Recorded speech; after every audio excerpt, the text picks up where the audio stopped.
Hello, beautiful souls, and welcome to the Whispering Bee. This is where real stories about love, friendship, betrayal, and healing come alive. No sugarcoating, no fairy tales, just raw, honest tales about the messy, beautiful reality of human connection. Whether you are healing from heartbreak, navigating complicated relationships, or simply love powerful stories that feel real, this channel is for you. Subscribe and join our community. Hit that notification bell because new stories drop regularly and you will not want to miss them. Remember, every ending is just a new beginning in disguise. My name is David, and I never thought I would be writing this story. I have been married to Nicole for 7 years, and we have 2 beautiful children together. Ally is 5 years old and Ariana is 3. For the longest time, I believed we had the perfect marriage. We met in college, fell in love quickly, and got married 2 years after graduation. Nicole works as a marketing manager at a tech company, and I work as a software engineer at a different firm.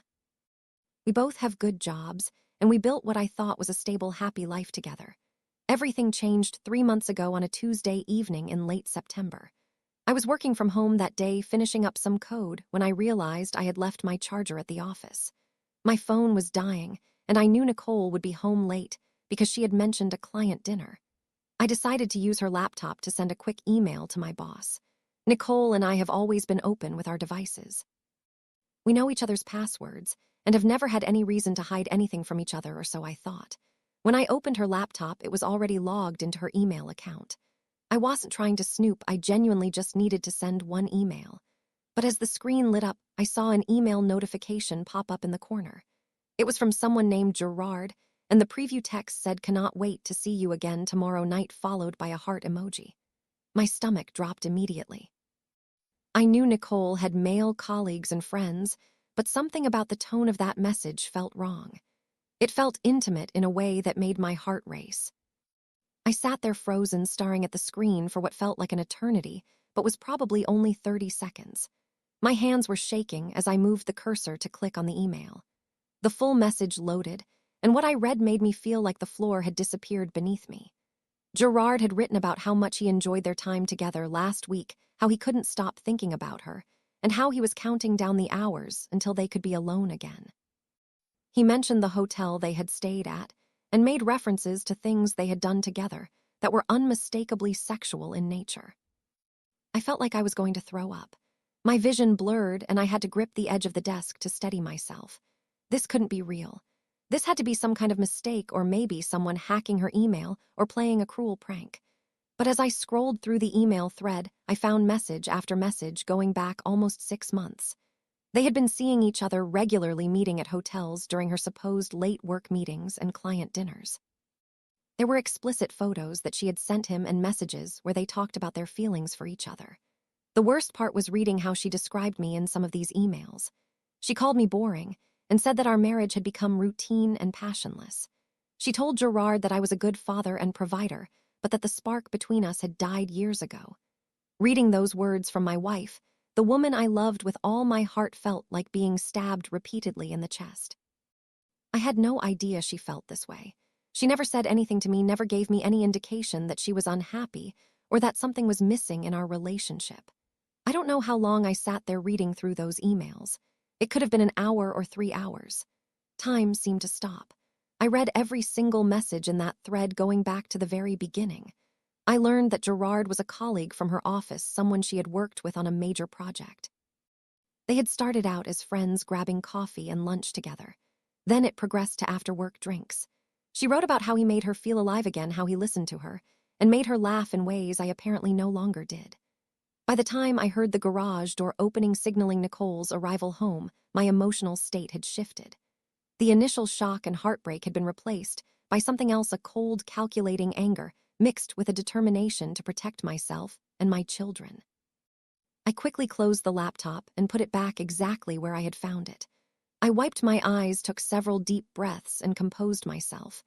When Nicole walked through the door, I greeted her, normally asking about her day and helping her with her coat. That night, as we sat at dinner together, and she told me about her day, making up lies about the client meeting she had supposedly attended, I watched her carefully. How could this woman who I had built a life with, who was the mother of my children, sit across from me and lie so easily to my face? She smiled and laughed and asked about my work and the kids as if nothing was wrong, as if she hadn't spent the previous night in a hotel room with another man. I didn't sleep that night. After Nicole fell asleep beside me, I lay awake staring at the ceiling, my mind racing. Part of me wanted to wake her up immediately to confront her and demand answers. But another part of me, the more rational part, knew that I needed to be smart about this. I had read enough stories online about messy divorces to know that confronting a cheating spouse without proper preparation could be disastrous, especially when there were children and significant assets involved. The next morning, I called in sick to work, which I never do. After Nicole left for the office and I had dropped the kids at daycare, I went to a coffee shop across town where I knew I wouldn't run into anyone I knew. I needed time to think and plan my next steps. I ordered a large black coffee and sat in a corner booth with a notebook and started writing everything down. First, I documented everything I had discovered the previous night. I wrote down dates, times, the name, Gerard, all the details I could remember from the emails. I knew I would need evidence for the divorce proceedings and potentially for custody discussions. I also needed to protect myself financially. Nicole and I had joint bank accounts, a mortgage, credit cards, and various investments. I needed to understand our complete financial situation before I made any moves. I spent the entire day researching divorce law in our state. I learned that we live in a no-fault divorce state, which meant that proving adultery wouldn't necessarily impact the division of assets, but it could potentially affect custody arrangements and spousal support. I read forums and articles about how to document evidence of infidelity, what mistakes to avoid, and how to prepare financially for divorce. One thing became very clear from my research: I needed to hire a good divorce attorney before I did anything else. But I also knew that I couldn't just call a random lawyer from a Google search. I needed someone experienced, someone who specialized in high-conflict divorces involving infidelity, and someone who would fight for my interests and my rights as a father. I reached out to an old friend from college named Tom who had gone through a difficult divorce 3 years ago. I called him and explained my situation. Tom was sympathetic and immediately gave me the name of his attorney, Lucy Green. He said she was tough, strategic, and had helped him navigate his divorce while protecting his relationship with his kids. I called Lucy's office that afternoon and made an appointment for the following week. Over the next several days, I continued to act completely normal around Nicole. I smiled and chatted with her at breakfast. I helped with the kids' bedtime routine. We watched TV together in the evenings. The whole time I was screaming inside, but I kept my composure. I had to know more.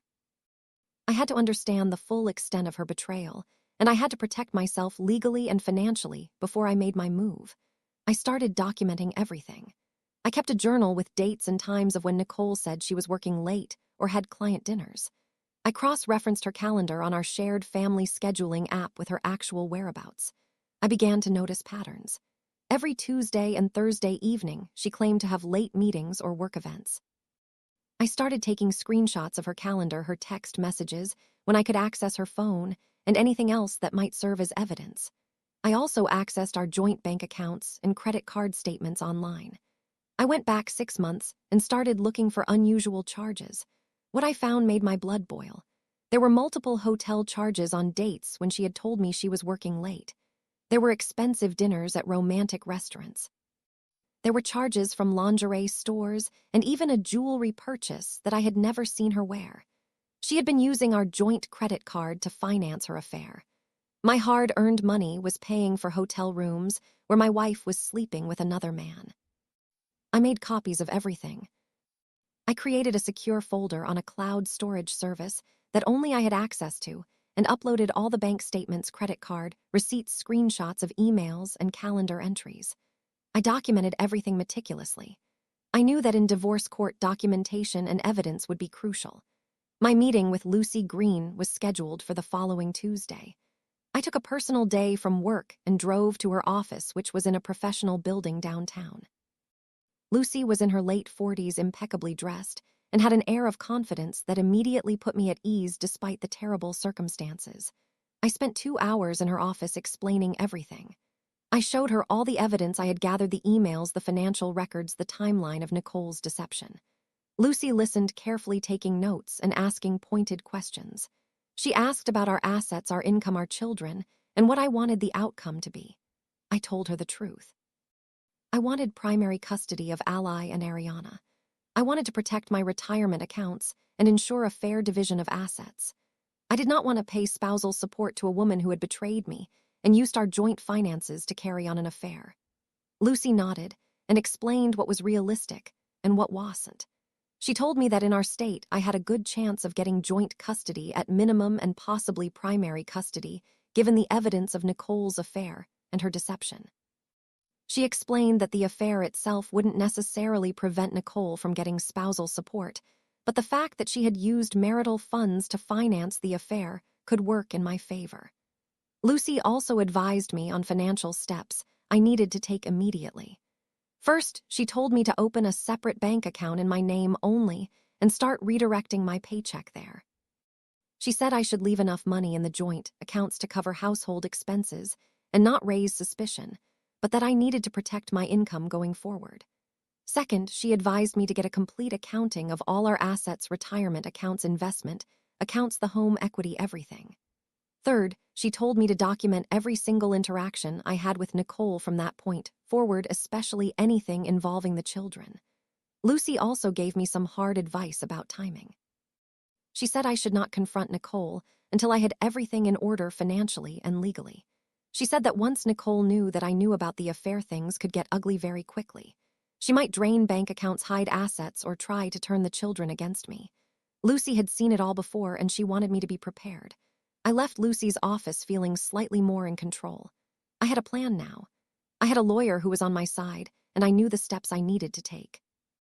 But emotionally, I was still a wreck.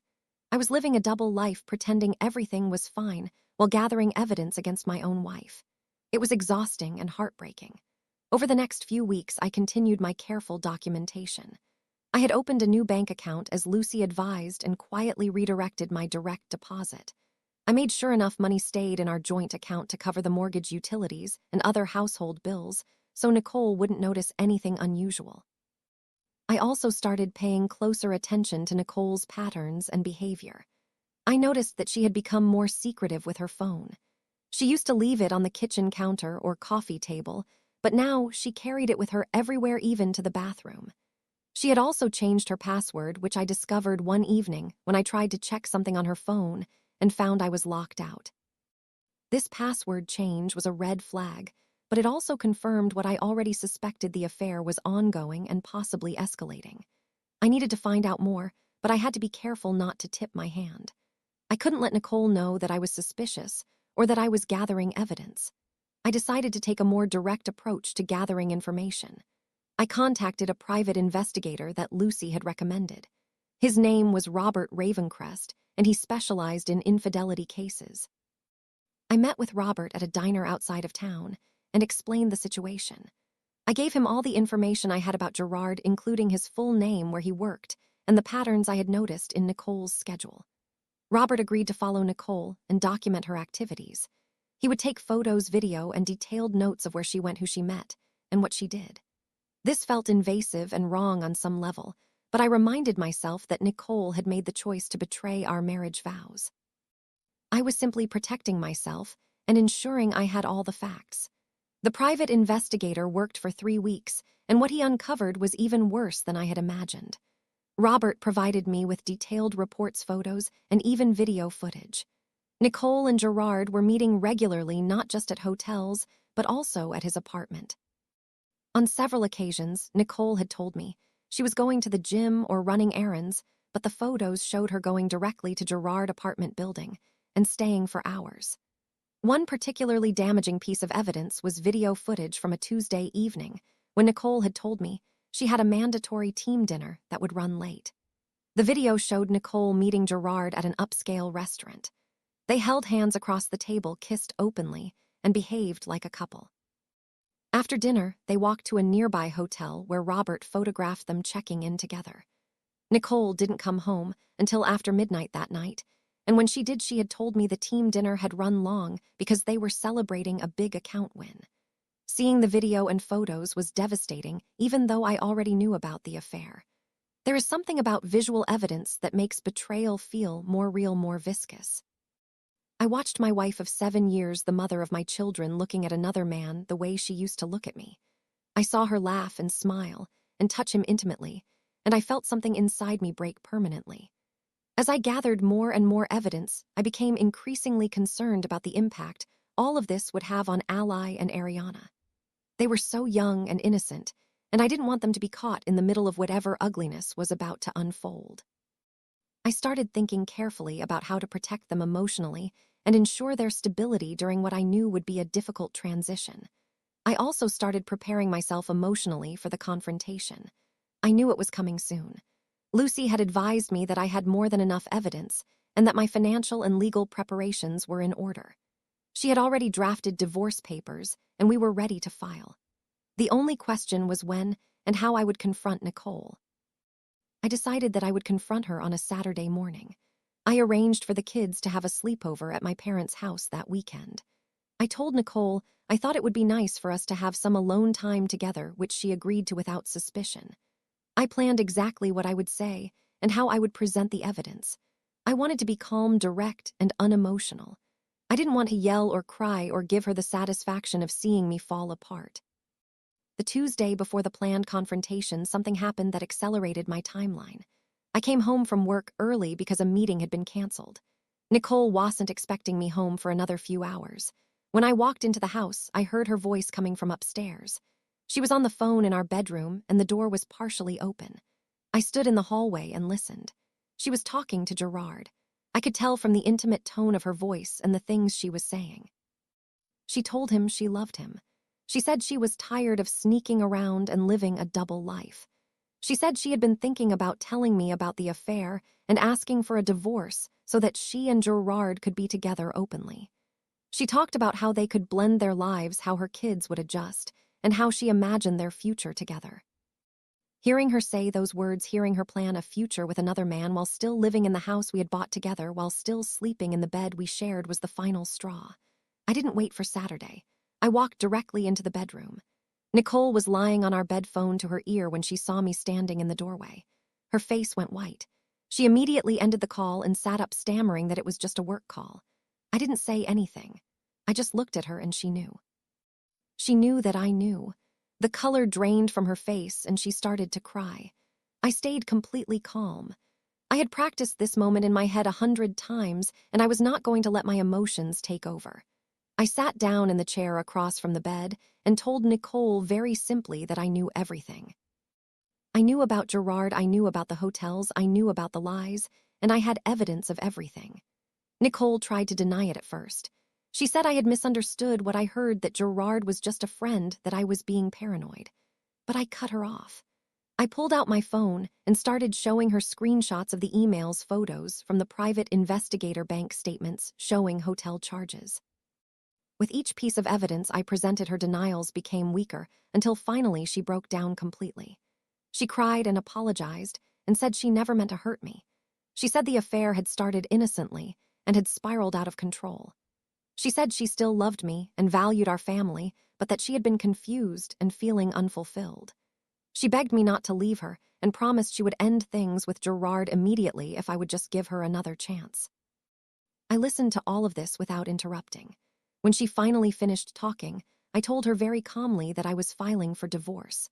I told her that I had already consulted with an attorney, that I had gathered extensive documentation of her affair, and that I would be seeking primary custody of the children. I told her that I had opened a separate bank account and that she could no longer access my income for her affair or for anything else without my knowledge. Nicole became angry then. She said I was being cruel and vindictive. She said the affair was partially my fault because I had become boring and distant.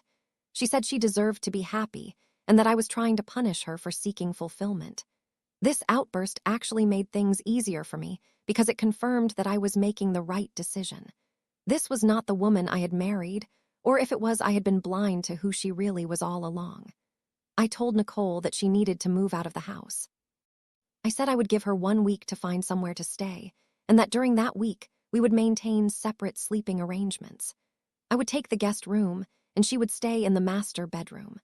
I also told her that I would be informing both sets of parents about the situation and that I expected her to be civil and cooperative during the divorce process for the sake of the children. Nicole tried several more times over the next hour to convince me to reconsider. She alternated between apologizing and blaming me, between begging for forgiveness and justifying her actions. But I was done. I had made my decision, and nothing she could say would change it. The week after the confrontation was one of the hardest of my life. Nicole moved out and went to stay with a friend while she looked for an apartment. I told Ally and Ariana that Mommy and Daddy were going to be living in different houses for a while, and that we both loved them very much. They didn't fully understand what was happening, but I tried to keep things as normal as possible for them. I informed both sets of parents about the affair and the impending divorce. My parents were supportive and angry on my behalf. Nicole's parents were shocked and disappointed in their daughter, but they also tried to defend her, saying that marriages go through rough patches and that maybe we could work it out with counseling. I told them firmly that the marriage was over and that there would be no reconciliation. Lucy filed the divorce papers 2 weeks after the confrontation. Nicole was served at her new apartment. She hired her own attorney, and the legal proceedings began. As Lucy had predicted, Nicole fought for joint custody and requested spousal support. Her attorney tried to argue that the affair was irrelevant to the custody arrangement and that Nicole was entitled to support given our income disparity. But we had the evidence. We had the emails, the hotel receipts, the private investigator reports, everything. We presented a clear timeline showing that Nicole had been neglecting her parental responsibilities during the affair, meeting with Gerard during times when she was supposed to be with the children or handling family obligations. We also showed that she had used marital funds extensively to finance the affair, which demonstrated poor judgment and a disregard for the family's financial well-being. The divorce process took 8 months in total. There were negotiations, mediation sessions, and court appearances. Nicole initially pushed back hard, trying to claim that I was being vindictive and punishing her for the affair. But as the evidence mounted, her position became weaker. Her own attorney eventually advised her to settle rather than go to trial, where all of this information would become public record. In the end, I got primary custody of Ally and Ariana, with Nicole having visitation every other weekend and 1 evening per week. I kept the house and the majority of our retirement accounts. Nicole received a small settlement to help her get established in her new apartment, but no ongoing spousal support. The judge was not sympathetic to her situation given the evidence we presented. It has been a year now since I discovered the affair and 8 months since the divorce was finalized. Life has settled into a new normal. Ally and Ariana are adjusting well to the custody arrangement. I have been very careful not to speak negatively about their mother in front of them, and I encourage their relationship with her despite everything that happened. Nicole and Gerard are still together from what I understand. I have no contact with Nicole beyond what is necessary for coordinating custody exchanges and discussing the children. I have blocked her on all social media, and I do not ask the kids about her personal life. That chapter of my life is closed. I have been in therapy working through the betrayal and the grief of losing the marriage I thought I had. My therapist has helped me understand that Nicole made her own choices and that her infidelity was not a reflection of my worth or my value as a husband and father. I am learning to trust again slowly, and I am focusing on being the best father I can be to my children. Looking back on everything, I am grateful that I took the time to prepare before confronting Nicole. If I had confronted her immediately when I first discovered the emails, I would have been operating from pure emotion, and I might have made mistakes that would have hurt me in the divorce proceedings. By gathering evidence, consulting with an attorney, and creating a solid plan, I was able to protect myself financially and secure primary custody of my children. I learned several important lessons through this experience. First, trust your instincts. I ignored some warning signs in the months before I discovered the affair. Nicole had become more distant and secretive, and I had noticed, but I had dismissed it as work stress. Second, do not confront a cheating spouse without preparation. Gather evidence, consult with professionals, and protect yourself legally and financially before you make any moves. Third, prioritize your children above everything else. The divorce was hard on Ally and Ariana, but I worked hard to shield them from the worst of it and to maintain their sense of security and stability.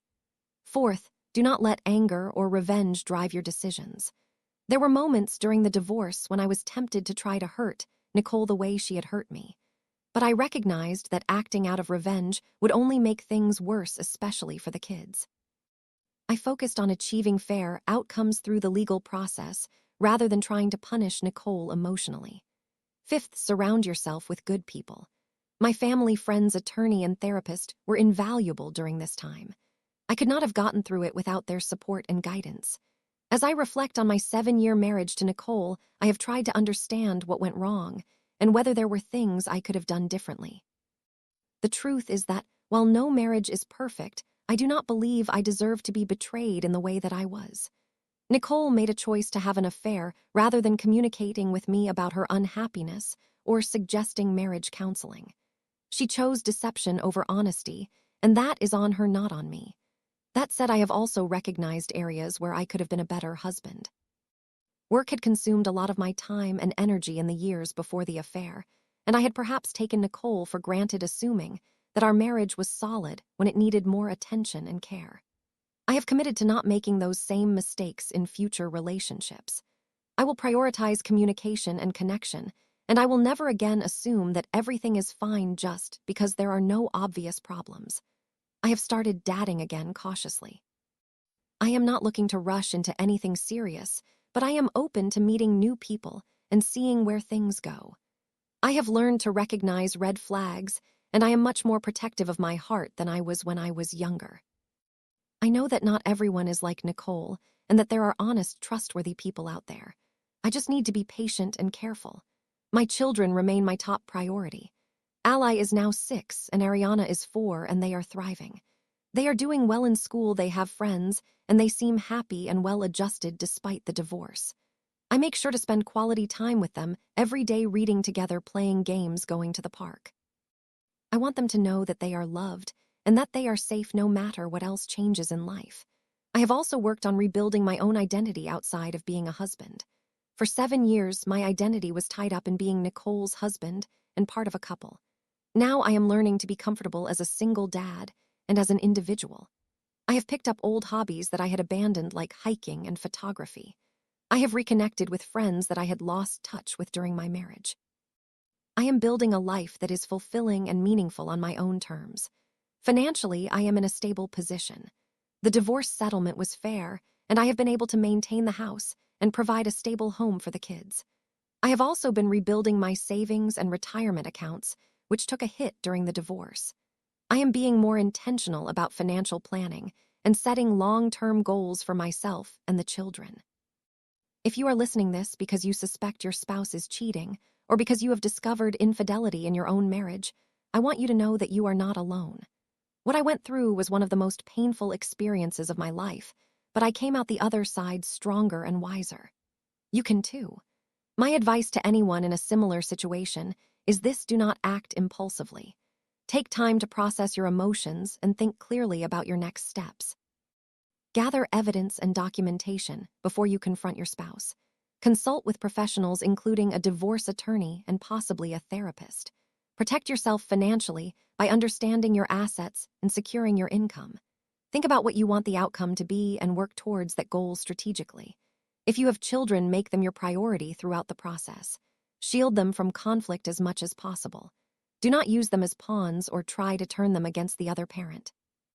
Work to create a custody arrangement that prioritizes their stability and well-being. Remember that even though your spouse betrayed you, they are still your children's parent, and that relationship matters. Do not let the betrayal define you or destroy you. It is easy to become consumed by anger, bitterness, and thoughts of revenge. But those emotions will only hurt you in the long run.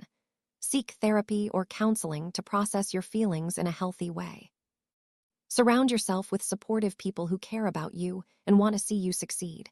Focus on rebuilding your life and moving forward rather than staying stuck in the past. Finally, know that it does get better. The first few months after discovering the affair were the darkest of my life.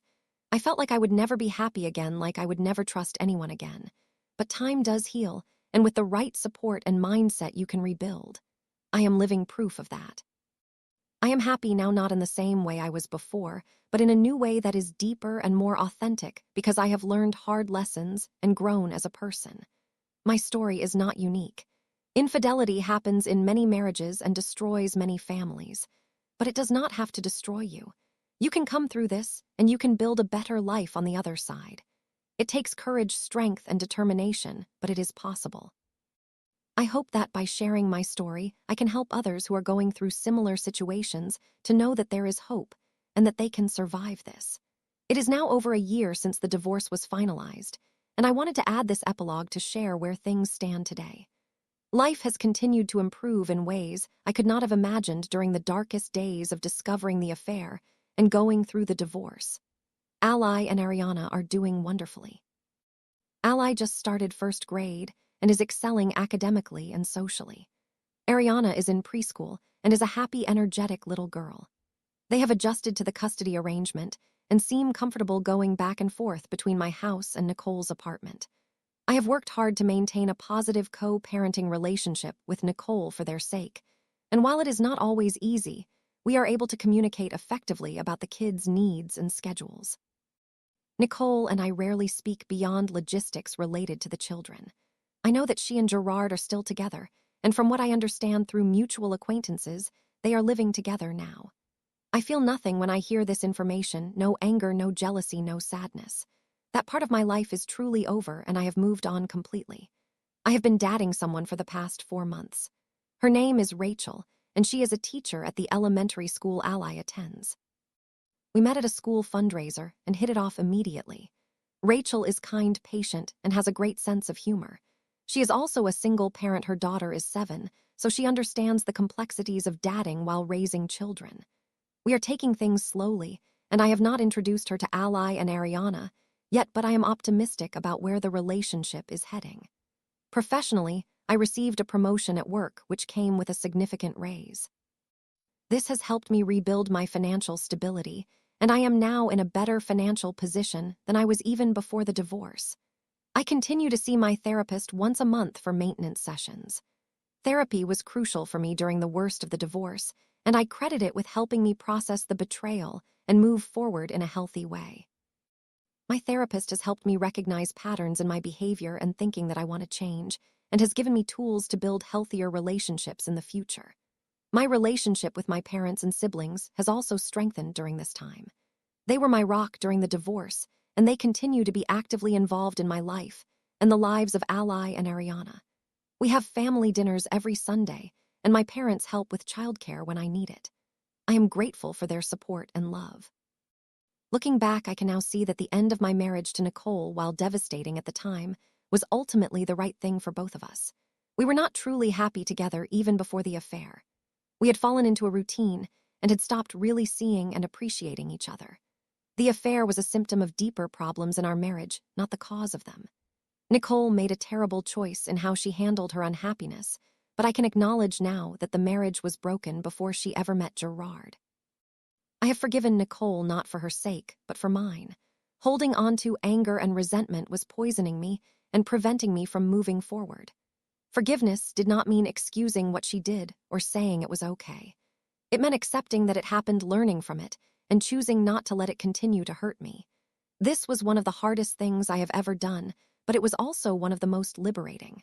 I am proud of how I handled the situation. I could have confronted Nicole impulsively when I first discovered the affair. I could have acted out of anger and made decisions that would have hurt me in the long run.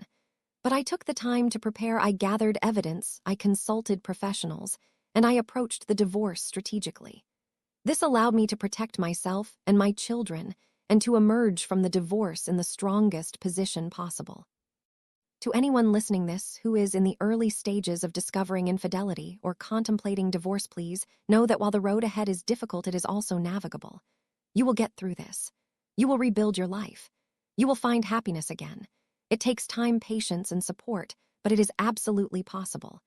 Do not give up on yourself, and do not let someone else's betrayal define your worth or your future. My final piece of advice is this: focus on what you can control. You cannot control your spouse's choices or actions. You cannot control how the divorce will unfold in every detail. but you can control your own behavior, your responses, and your decisions. You can choose to handle the situation with dignity and grace. You can choose to prioritize your children and protect them from unnecessary pain. You can choose to work with good professionals who will advocate for your interests. You can choose to take care of yourself emotionally and physically during this difficult time. The discovery that my wife was cheating and the subsequent divorce was without question one of the hardest experiences of my life. But I survived it, and so can you. There is life after betrayal. There is happiness after divorce. There is hope even in the darkest moments. Hold on to that hope, work the process, and trust that better days are ahead. They are, and you will reach them.